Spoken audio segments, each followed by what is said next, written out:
বলি তোর কাছে সেই চাচা পালিশ মিস্ত্রি বিখ্যাত, কেমন আছে এখন? চাচা মারা গেছে।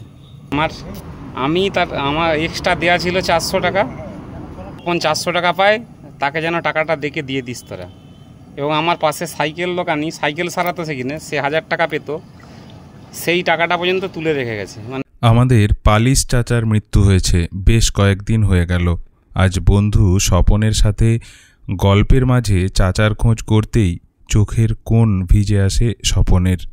দীর্ঘ প্রায় 10 থেকে 12 বছর ধরে স্বপনের দোকানে কাঠের কাজ করতেন চাচা। মূলত দোকানে পালিশের কাজ করতেন কলমিজোড় পাইকান এলাকার আমাদের এই চাচা। চাচার ভালো নাম সম্ভবত নওশর আলী। ষাটোর্ধ্ব মানুষটি নিয়মিত স্থানীয় সংবাদ দেখতেন।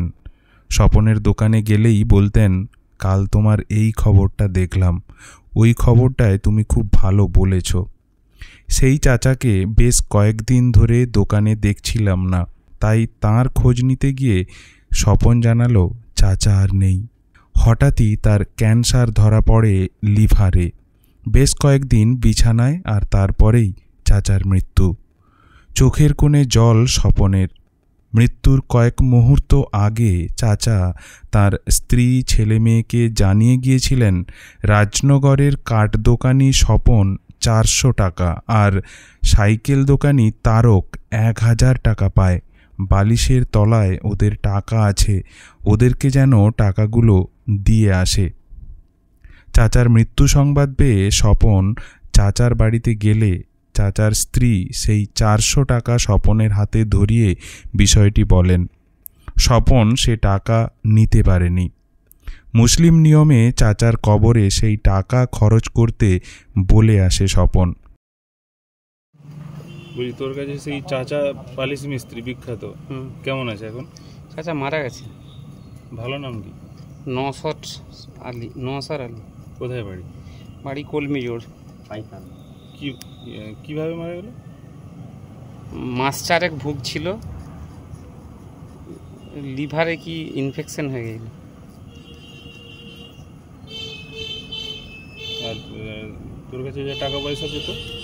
টাকা পয়সা নয়, এরকম সৎলোক পাওয়া খুব মুশকিলই ব্যাপার। আমার কাছে টাকা পেত নয়, আমার এক্সট্রা দেওয়া ছিল 400 টাকা। সে মৃত্যুর সময়ও তার ছেলে মেয়েদেরকে বলে গেছে যে স্বপন 400 টাকা পায়, তাকে যেন টাকাটা দেখে দিয়ে দিস তোরা। এবং আমার পাশে সাইকেল দোকানি সাইকেল সারাতো সেখানে, সে 1000 টাকা পেত, সেই টাকাটা পর্যন্ত তুলে রেখে গেছে। এইরকম লোক আজকের দিনে দেশে পাওয়া একটা বিরাট ব্যাপার। আর মৃত্যু সজ্জাও ধার যা ছিল সব, হ্যাঁ, সব মনে করে প্রত্যেকের ধারটি বলে গেছে, এবং তার ছেলে সেসব টাকা পয়সা দিয়েও গেল। সেই তাহলে 400 টাকা কি হলো? 400 টাকা আমি চাচা দীর্ঘদিন কাজ করেছে আমার কাছে। আমার কি বলবো, আজকে দীর্ঘ 12 বছর আমার দোকানে পালিশ করছে।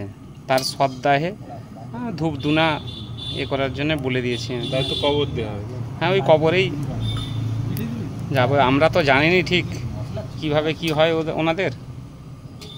তার শেষকৃত্যে কাজে লাগবে। সৎ উদ্দেশ্যে